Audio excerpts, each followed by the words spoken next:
Hi friends, welcome to Aishu vlogs in Kannada. ಹೇಗಿದ್ದೀರಾ ಎಲ್ಲರೂ? Tiffin ಆಯಿತಾ? ನಮ್ಮ ಟಿಫನ್ ಆಯಿತು.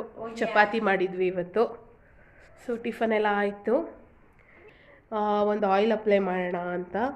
ಹೇಗೆ ಅಂದರೆ ಹೇರ್ ಗ್ರೋತ್ ಹೇಗೆ ಮಾಡೋದು ಮತ್ತು ಡ್ಯಾಂಡ್ರಫ್ ಇದ್ದರೆ ಪ್ರತಿಯೊಂದಕ್ಕೂ ಯೂಸ್ ಆಗುತ್ತೆ. ಈ ವಿಡಿಯೋ ಫುಲ್ ನೋಡಿ ನೀವು, ನಿಮಗೆ ಬೇಕು ಅಂತಂದರೆ. ಸೊ ಎಲ್ಲರಿಗೂ ತುಂಬ ಹಗ್ರಿರುತ್ತೆ, ಡ್ಯಾಂಡ್ರಫ್ ಇರುತ್ತೆ ಮತ್ತು ಕೂದಲು ಉದುರುತ್ತಾ ಇರುತ್ತೆ, ತೆಳುವು ಇರುತ್ತೆ ಕೂದಲು. ಸೊ ಇದಕ್ಕೆ ಒಂದು ಟಿಪ್ಸ್ ಅನ್ನೋದಕ್ಕಿಂತ ನಾವು ಮನೇಲಿ ಯೂಸ್ ಮಾಡೋದನ್ನ ನಾನು ನಿಮಗೆ ತೋರಿಸ್ತೀನಿ. ನಿಮಗೆ ಬೇಕಾದ್ರೆ ನೀವು ಒಂದು ವಾರ ಅದನ್ನ ಯೂಸ್ ಮಾಡಿ ನೋಡಿ, ಕಂಪ್ಲೀಟಾಗಿ ನಿಮ್ಗೆ ರಿಸಲ್ಟ್ ಗೊತ್ತಾಗ್ಬಿಡುತ್ತೆ ಹೇಗೆ ಏನು ಅಂತ. ತುಂಬ ಒಳ್ಳೆ ಆಯಿಲ್ ಅದು, ಬೆಸ್ಟ್ ರೆಮಿಡಿ ಅಂತ ಹೇಳ್ಬೋದು ನಿಮ್ಗದು. ಏನು ಅಂತಂದರೆ ಅಗಸೆ ಬೀಜ ಅಂತ ಕೇಳಿರ್ತೀರಲ್ಲ ಅದ್ರದ್ದು, ಮತ್ತು ಕೊಬ್ಬರಿ ಎಣ್ಣೆ, ಪ್ಯೂರ್ ಕೊಬ್ಬರಿ ಎಣ್ಣೆ ಮತ್ತು ಅಗಸೆ ಬೀಜದಿಂದ ಮಾಡೋವಂಥ ಆಯಿಲ್ ಅದು. ಸೊ ನೀವು ಹಚ್ಚಿದ್ರೆ ಅದರಿಂದ ತುಂಬ ಬೆನಿಫಿಟ್ಸ್ ಇದೆ. ಆ ಬೆನಿಫಿಟ್ಸ್ನೆಲ್ಲ ನಾನು ನಿಮ್ಗೆ ತಿಳಿಸ್ಕೊಡ್ತೀನಿ. ಆ ಆಯಿಲ್ ಹೇಗೆ ಮಾಡೋದು ಅಂತ ನಾವು ನೋಡ್ಕೊಳ್ಳೋಣ, ಓಕೆನಾ? ನಾನು ನಿಮಗೆ ಆಯಿಲ್ ಹೇಗೆ ಮಾಡೋದು ಅಂತ ತೋರಿಸ್ತೀನಿ. ಇವಾಗ ಅಗಸೆ ಬೀಜ ಜೆಲ್ ಹೇಗೆ ಮಾಡೋದು ಅಂತ ನೋಡ್ಕೊಳ್ಳೋಣ. ನೀವು ನೋಡ್ಬೋದು, ಇದೇ ಅಗಸೆ ಬೀಜ ಹೀಗಿರುತ್ತೆ. ಇದನ್ನ ಇಂಗ್ಲೀಷಲ್ಲಿ ಫ್ಲ್ಯಾಕ್ ಸೀಡ್ಸ್ ಅಂತಾರೆ. ಸೊ ನಿಮ್ಗೆ ಇದು ಎಲ್ಲ ಗ್ರಾಸರಿ ಸ್ಟೋರಲ್ಲೂ ಸಿಗುತ್ತೆ, ಮತ್ತು ಡ್ರೈ ಫ್ರೂಟ್ಸ್ ಎಲ್ಲ ಇರುತ್ತಲ್ಲ ಆ ಥರ ಶಾಪ್ಸಲ್ಲೂ ಸಿಗುತ್ತೆ. ನೀವು ಕೇಳ್ಬೋದು. ರೇಟು ಮರ್ತೋಗಿದೆ, ಬಟ್ ರೀಸನಬಲ್ ಆಗಿರುತ್ತೆ ರೇಟು. ಜಾಸ್ತಿ ಏನು ಕಾಸ್ಟ್ಲಿ ಇರಲ್ಲ, ತುಂಬ ರೀಸನಬಲ್ ಆಗಿದೆ ರೇಟು. ತೊಗೊಂಡು ನೋಡಿ. ಒಂದು 100 ಗ್ರಾಮ್ಸ್ಗೆ ಅಪ್ರಾಕ್ಸಿಮೇಟ್ಲಿ ಒಂದು 40 ರುಪೀಸ್ ಆಗ್ಬೋದೇನೋ. ನೋಡಿ ತೊಗೊಳ್ಳಿ. ಹೇಗೆ ಮಾಡೋದು ಅಂದರೆ, ಫಸ್ಟು ಒಂದು ಪಾತ್ರೆ ತೊಗೊಳ್ಳಿ. ಈ ಥರ ಒಂದು 2 ಟೇಬಲ್ ಸ್ಪೂನಷ್ಟು ಅಗಸೆ ಬೀಜ ಹಾಕ್ಕೊಳ್ಳಿ ಇದಕ್ಕೆ. ಸಾಕು, 2 ಟೇಬಲ್ ಸ್ಪೂನಷ್ಟು. ಅದಕ್ಕೆ ನೋಡ್ಬೋದು 1 ಗ್ಲಾಸ್ ವಾಟ್ರ್ ಹಾಕ್ತಿದ್ದೀನಿ ನಾನು. 1 ಗ್ಲಾಸಷ್ಟು ವಾಟ್ರ್ ಹಾಕೊಳ್ಳೋಣ. ಇದನ್ನ ಸ್ವಲ್ಪ ಕುದಿಯೋಕ್ಕೆ ಬಿಡೋಣ. ಲೈಕ್ ಹಂಗಂದರೆ ಜಾಸ್ತಿ ಹೈ ಫ್ಲೇಮ್ ಬೇಡ, ಒಂದು ಸ್ವಲ್ಪ ಲೋ ಫ್ಲೇಮು ಬೇಡ, ಮೀಡಿಯಮು ಬೇಡ, ಸ್ವಲ್ಪ ಮೀಡಿಯಮಲ್ಲಿ ಅದು ಚೆನ್ನಾಗಿ ಕುದಿಬೇಕು.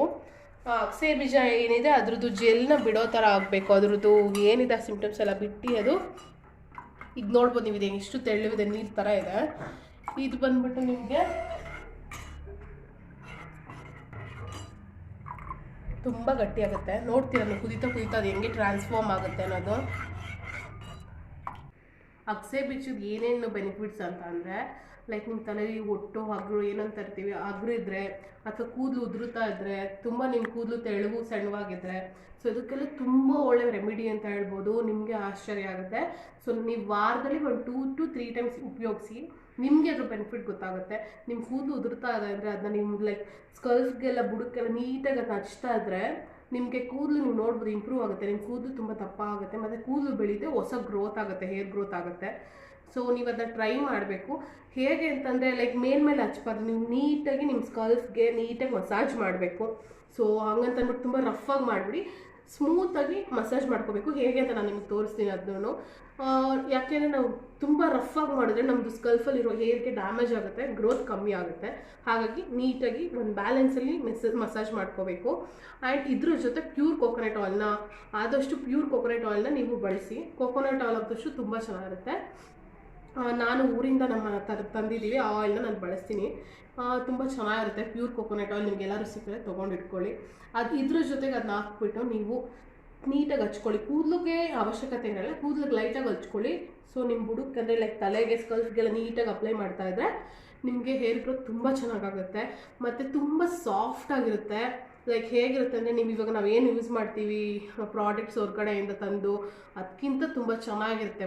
ಈಗ ನಾವೆಲ್ಲ ತರ್ತೀವಲ್ಲ ಹೊರಗಡೆ ಹೋಗ್ಬಿಟ್ಟು, ಡ್ಯಾಂಡ್ರಫ್ಗೆ ಅದು ಬೇಕು, ಈ ಶ್ಯಾಂಪು ಬೇಕು, ಆ ಶ್ಯಾಂಪು ಬೇಕು, ಆ ಕಂಡೀಷ್ನರ್ ಬೇಕು, ಈ ಕಂಡೀಷ್ನರ್ ಬೇಕು ಅಂತ. ಸೊ ಇದು ಒಂಥರ ನಿಮ್ಮ ಕಂಡೀಷನರ್ ಥರನೇ ಕೆಲಸನೂ ಮಾಡುತ್ತೆ. ನಿಮ್ಮ ಕೂದಲು ಅದು ಹಚ್ಚಿ ನೀವು ಸ್ನಾನ ಮಾಡಿದ್ಮೇಲೆ ಒಂಥರ ನಿಮಗೆ ಅನಿಸುತ್ತೆ ಏನೋ ಒಂಥರ ನನ್ನ ಕೂದಲು ತುಂಬ ಸಾಫ್ಟ್ ಸಿಲ್ಕಿ ಆಗಿದೆ ಅನ್ನೋ ಅಷ್ಟು ನಿಮ್ಗೆ ಫೀಲ್ ಬರುತ್ತೆ. ನೀವು ಟ್ರೈ ಮಾಡಿ ನೋಡಿ, ನಿಮಗೆ ಗೊತ್ತಾಗುತ್ತೆ. ಆ್ಯಂಡ್ ನೀವು ಟ್ರೈ ಮಾಡಿದ್ಮೇಲೆ ನನಗೆ ಕಮೆಂಟ್ ಮಾಡಿ, ಓಕೆನಾ, ಹೇಗಿತ್ತು ಅಂತ. ಇವಾಗ ನೋಡೋಣ ಬನ್ನಿ. ಅದು ನೋಡ್ಬೋದು ನೀವು, ಅದು ಹೇಗೆ ಕುದೀತಾ ಇದೆ ಅಂತ ನೋಡಿ. ಆಗಲೇ ಚೆನ್ನಾಗಿ ಕುದೀತಾ ಇದೆ. ಇನ್ನೊಂದು ನಿಮಿಷ ಅಥವಾ 2 ನಿಮಿಷ ಚೆನ್ನಾಗಿ ಅದು ಜೆಲ್ ಫಾರ್ಮ್ ಆಗುತ್ತೆ. ಸೊ ಇದು ಜೆಲ್ ಫಾರ್ಮ್ ಆದಮೇಲೆ ನಾವು ಏನು ಮಾಡಬೇಕು ಅಂತ ನಿಮ್ಗೆ ತೋರಿಸ್ತೀವಿ. ಇವಾಗ ನೀವು ನೋಡ್ತಿದ್ದೀರಾ ಹೇಗಾಗಿದೆ ಅಂತ. ನೋಡಿ ಎಷ್ಟು ಚೆನ್ನಾಗಿ ಜೆಲ್ ಫಾರ್ಮ್ ಆಗಿದೆ ಅಂತ ನೋಡ್ಬೋದು ನೀವು. ನೋಡಿ ಹೇಗೆ ಅನುಗ್ತಾ ಇದೆ ಅಂತ, ಡ್ರಾಪ್ ಬೀಳ್ತಾ ಇಲ್ಲ. ನೋಡ್ತಾ ಇದ್ದೀರಾ, ಡ್ರಾಪ್ ಬೀಳ್ತಾ ಇಲ್ಲ, ಕಾಣಿಸ್ತಿರ್ಬೋದು. ನೋಡ್ಬೋದು, ಈಗ ನೋಡಿ ಆಯಿಲ್ ಫಾರ್ಮ್ ಆಗಿದೆ ಇವಾಗ, ಇದು ಜೆಲ್ ಥರ. ಸೊ ಇದನ್ನ ನಾನು ರೆಗ್ಯುಲರ್ ಯೂಸ್ ಮಾಡ್ತಾನೆ ಇರ್ತೀನಿ. ಇವಾಗ 1-2 ಮಂತ್ಸಿಂದ ಬಿಟ್ಬಿಟ್ಟಿದೆ. ಸೊ ಬಿಟ್ಮೇಲಂತೂ ನನಗೂ ಹೇರ್ ಫಾಲ್ ಚೆನ್ನಾಗಿ ಆಗ್ತಾಯಿದೆ ಇವಾಗ. ಯಾಕೆ ಅಂತಂದರೆ ಲೈಕ್ ನಾರ್ಮಲಾಗಿ ಎಣ್ಣೆ ಹಚ್ತೀವಿ, ಅವಾಗ ಈ ಥರ ರೆಮಿಡೀಸ್ ಮಾಡ್ಕೊಳ್ಳೋದ್ರಲ್ಲಿ ತಪ್ಪಿಲ್ಲ. ಯಾವುದೇ ಆದ್ರೂ ನಾವು 1 ವಾರ ಮಾಡಿ ಬಿಡೋದು, 1 ತಿಂಗಳು ಮಾಡಿ ಬಿಡೋದು ಮಾಡಿದ್ರೆ ನಮ್ಗೆ ಯಾವುದ್ರಲ್ಲೂ ರಿಸಲ್ಟ್ ಸಿಗೋಲ್ಲ. ಕಂಟಿನ್ಯೂಸ್ ಆಗಿ ಮಾಡ್ತಾ ಇರ್ಬೋದು. ಯಾವುದೇ ಆದರೂ ಅಷ್ಟೇ, ಈಗ ಸಣ್ಣ ಆಗಬೇಕು ಅಂದರೂ ಅಷ್ಟೇ, ಅಥವಾ ಒಂದು ರೆಮಿಡಿ ಯೂಸ್ ಮಾಡ್ತಿದ್ದೀವಿ ಅಂದರೂ ಅಷ್ಟೇ, ಸಡನ್ನಾಗಿ ನಮ್ಗೆ ರಿಸಲ್ಟ್ ಸಿಗುತ್ತೆ. ಬಟ್ ಅದು ಪರ್ಮನೆಂಟ್ ಆಗಿರಲ್ಲ. ಪರ್ಮನೆಂಟ್ ಆಗಿರಬೇಕು ಅಂದರೆ ಅದನ್ನ ನಾವು ರೆಗ್ಯುಲರಾಗಿ ಯೂಸ್ ಮಾಡ್ತಾ ಇರಬೇಕು. ಆವಾಗಲೇ ನಮ್ಗೆ ಅದು ಪರ್ಮನೆಂಟ್ ಆಗೋದು. ಅಟ್ಲೀಸ್ಟ್ 6 ಮಂತ್ಸ್ ಯೂಸ್ ಮಾಡಬೇಕು ನಾವು. ಬಟ್ ಇದು ನಿಮಗೆ ಸಡನ್ನಾಗಿ ರಿಸಲ್ಟ್ ತೋರಿಸುತ್ತೆ. ಲೈಕ್ 1 ವಾರದಲ್ಲಿ ನಿಮ್ಗೆ ಗೊತ್ತಾಗುತ್ತೆ. ನಿಮ್ದು ಹೇರ್ ಗ್ರೋತ್ ಇರ್ಬೋದು, ಡ್ಯಾಂಡ್ರಫ್ ಇರ್ಬೋದು, ಪ್ರತಿಯೊಂದು ಗೊತ್ತಾಗುತ್ತೆ.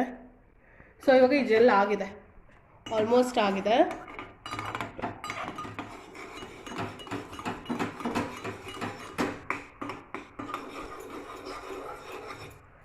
ಸೊ ಆಯ್ತು ಇದು. ಇವಾಗ ಇದನ್ನ ನಾನು ಶಿಫ್ಟ್ ಮಾಡ್ಕೋತೀನಿ.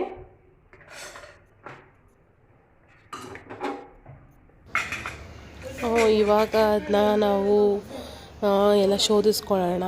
ಒಂದು ಟೀ ಸೋರ್ಸು ಸ್ಟ್ರೈನರ್ ತೊಗೊಂಡು ನೀಟಾಗಿ ಅದನ್ನ ಹಾಕ್ಕೊಂಡು ನೀಟಾಗಿ ಅದನ್ನ ಜೆಲ್ನ ಸೋರಿಸ್ಕೊಳ್ಳೋಣ. ನೀವು ನೋಡ್ಬೋದು ತುಂಬ ಬಿಸಿ ಇದೆ, ಕೇರ್ಫುಲ್ಲಾಗಿ ಮಾಡಿ ನೀಟಾಗಿ ಅದನ್ನ ನೀವು ಸೋರಿಸ್ಕೋಬೇಕು. ನೋಡ್ಬೋದು ನೀವು ಅಲ್ಲಿ ಜೆಲ್ ಫಾರ್ಮ್ ಆಗಿದೆ, ಎಷ್ಟು ಚೆನ್ನಾಗಿ ಕಾಣ್ತಿದೆ ಅಲ್ಲ. ನೋಡ್ತಾ ಇದ್ದೀರಾ, ಜೆಲ್ ಕರೆಕ್ಟಾಗಿರೋ ಕನ್ಸಿಸ್ಟೆನ್ಸಿಲಿದೆ ಜೆಲ್ಲು. ಸೊ ನೀಟಾಗಿ ಕಂಪ್ಲೀಟಾಗಿ ಸ್ಟ್ರೈನ್ ಮಾಡ್ಕೊಳ್ಳಿ.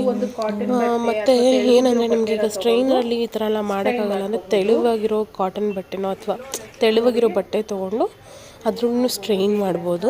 ನಾನು ನಿಮಗೆ ಮುಂದೆ ತೋರಿಸ್ತೀನಿ ಯಾವ ಥರ ಅಂತ. ನಾನು ಇದರಲ್ಲಿ ನಿಮ್ಗೆ 2 ಆಪ್ಷನಲ್ಲೂ ನಾನು ತೋರಿಸ್ತೀನಿ ನಿಮಗೆ. ನೋಡ್ಬೋದು ಇವಾಗ ನಾನು ಅದನ್ನ ನೀಟಾಗಿ ಸ್ಟ್ರೈನ್ ಮಾಡ್ಕೋತಾ ಇದ್ದೀನಿ ಕಂಪ್ಲೀಟಾಗಿ.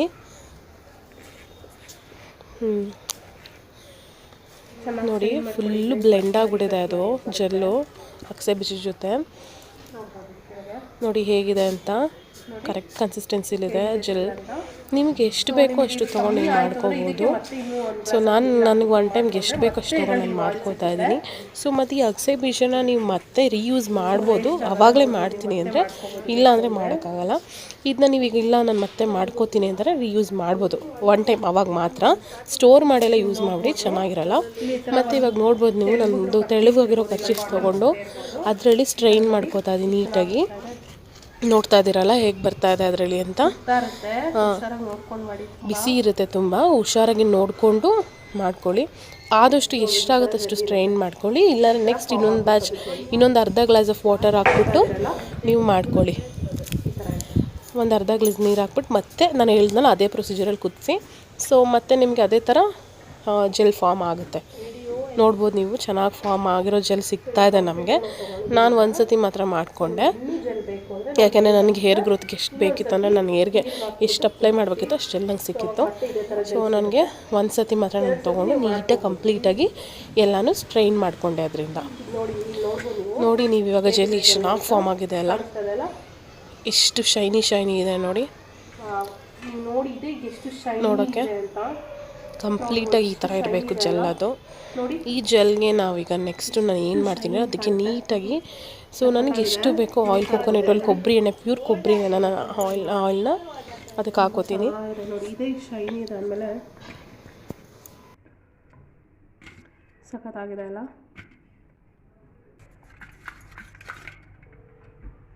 ನೋಡ್ತಾ ಇದ್ದಾರೆ ಇವಾಗ ಜೆಲ್ ಫಾರ್ಮ್ ಆಗಿದೆ. ಈ ಜೆಲ್ಗೆ ಇವಾಗ ನಾವು ಏನು ಮಾಡಬೇಕು ಅಂದರೆ ಕೊಬ್ಬರಿ ಎಣ್ಣೆ, ಪ್ಯೂರ್ ಕೊಕೊನಟ್ ಆಯಿಲ್ನ ನಾನು ತೊಗೊಂಡಿದ್ದೀನಿ. ಸೊ ನಾನೊಂದು 4 to 5 ಟೇಬಲ್ ಸ್ಪೂನ್ ತೊಗೋತಾ ಇದ್ದೀನಿ. ನೀವು ನಿಮ್ಗೆ ಎಷ್ಟು ಬೇಕೋ ಅಷ್ಟು ತೊಗೊಳ್ಳಿ. 6 ಟೇಬಲ್ ಸ್ಪೂನ್ ಆಯಿತು. ಇದನ್ನ ನೀಟಾಗಿ ಬ್ಲೆಂಡ್ ಮಾಡ್ಕೊಳ್ಳಿ. ಆದಷ್ಟು ಮಿಕ್ಸ್ ಆಗಬೇಕು. ಕೊಬ್ಬರಿ ಎಣ್ಣೆ ಮತ್ತು ಜೆಲ್ ಇದೆಯಲ್ಲ, 2 ಮಿಕ್ಸ್ ಆಗೋ ಥರ ಬ್ಲೆಂಡ್ ಮಾಡ್ಕೊಳ್ಳಿ. ಆದಷ್ಟು ಎಷ್ಟಾಗುತ್ತೆ ಅಷ್ಟು ಮಾಡ್ಕೊಳ್ಳಿ ಸಾಕು. ಯಾಕೆಂದರೆ ಹಚ್ಬೇಕಾದ್ರೆ ಬರೀ ಕೊಬ್ಬರಿ ಎಣ್ಣೆ ಬಂದು ಜೆಲ್ ಬರೋದಿರೋ ಥರ ಇದ್ದರೆ ಚೆನ್ನಾಗಿರಲ್ಲ, ಅದಕ್ಕೋಸ್ಕರ. ನೋಡ್ಬೋದು ನೀವು ಇವಾಗ ಎಷ್ಟು ಚೆನ್ನಾಗಿ ಮಿಕ್ಸ್ ಆಗಿದೆ ಅಲ್ವಾ. ನೋಡಿ ಚೆನ್ನಾಗಿ ಬ್ಲೆಂಡ್ ಮಾಡಿ. ನೋಡಿ ಎಷ್ಟು ಶೈನಿ ಕಾಣ್ತಿದೆ ಅಲ್ಲ, ನೋಡ್ಬೋದು ನೀವು. ಕೊಬ್ಬರಿ ಎಣ್ಣೆ ಹಾಕಿರೋದಕ್ಕೂ ತುಂಬ ಚೆನ್ನಾಗಿದೆ. ನಿಮ್ಮ ಕೂದಲು ಅಷ್ಟೇ ತುಂಬ ಸಾಫ್ಟ್ ಆಗುತ್ತೆ, ಶೈನಿ ಆಗುತ್ತೆ. ಮೇಯ್ನ್ ಕೂದಲು ಚೆನ್ನಾಗಿ ಬೆಳೆಯುತ್ತೆ. ಇವಾಗಿನ ನಾವು ತಿನ್ನೋ ಫುಡ್ಡಲ್ಲಿರ್ಬೋದು ಅಥವಾ ಪ್ರತಿಯೊಂದರಲ್ಲಿರ್ಬೋದು, ಏನೇ ಲೈಕ್ ಯಾವುದರಿಂದನಾದರೂ ನಮಗೆ ಕೂದಲಿಗೆ ಡ್ಯಾಮೇಜ್ ಹೋಗೋಕ್ಕೆ ಚಾನ್ಸಸ್ ಇದೆ. ನಾವು ಓಡಾಡೋ ಪೊಲ್ಯೂಷನ್ ಇರ್ಬೋದು, ಈ ಏರ್ ಪೊಲ್ಯೂಷನಿಂದ ಪ್ರತಿಯೊಂದರಿಂದಲೂ ನಮಗೆ ಪ್ರಾಬ್ಲಮ್ ಆಗೇ ಆಗುತ್ತೆ. ಸೊ ಆವಾಗ ನಮಗೆ ಬೇಕಾಗಿರೋ ಥರ ರೆಮಿಡೀಸ್ ನಾವೇ ಟ್ರೈ ಮಾಡಬೇಕು.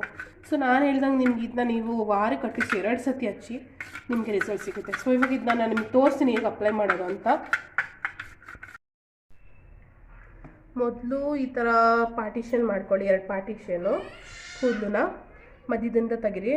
ನೋಡ್ಬೋದು ನನಗೆ ತುಂಬ ಡ್ಯಾಂಡ್ರಫ್ ಆಗಿದೆ, ಬೇಕಾದ್ರೆ ನೋಡ್ಬೋದು. ತುಂಬ ಅಂದರೆ ತುಂಬ ಆಗ್ಬಿಟ್ಟಿದೆ. ನಾನು ಅಷ್ಟೊಂದು ಕೇರ್ ಮಾಡಿಲ್ಲ ಇವಾಗ ಒಂದು 2 ಮಂತ್ಸಿಂದ. ಕೂದಲನ್ನ ಕಾಣಿಸುತ್ತೋ ಇಲ್ಲೋ ಗೊತ್ತಿಲ್ಲ.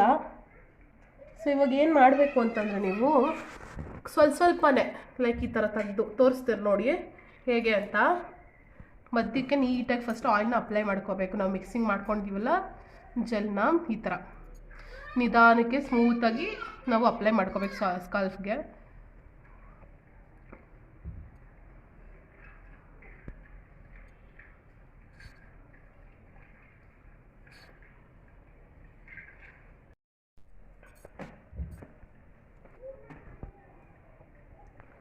ಸೊ ನಿಮ್ಮ ಸ್ಕಾಲ್ಪ್ಗೆ ಬುಡಕ್ಕೆ ನೀಟಾಗಿ ಸ್ವಲ್ಪ ಕೂದಲು ತಗೊಂಡು ಹಚ್ಕೊಳ್ಳಿ.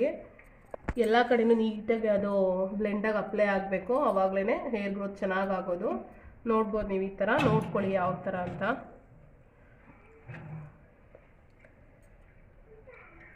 ನೀವು ಕೂದಲುಗಿಂತ ಈ ಥರ ಸ್ಕಾಲ್ಪ್ಗೆ ತುಂಬ ಚೆನ್ನಾಗಿ ಹಚ್ಬಿಟ್ರೆ ಅದು ಗ್ರೋತ್ ಚೆನ್ನಾಗಾಗುತ್ತೆ. ತುಂಬ ಚಿಕ್ಕಾಗಿದೆ ನನ್ನ ಕೂದಲು.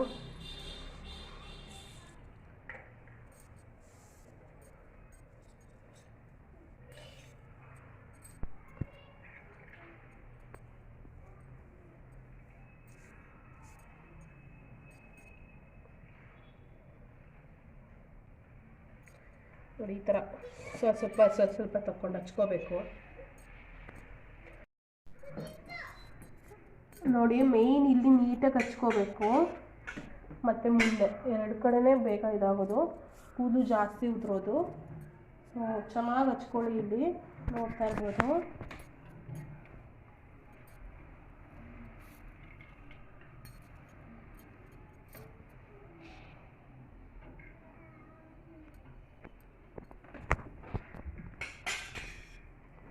ಇದೇ ಥರ ನೀವು ಅಪ್ಲೈ ಮಾಡಿ.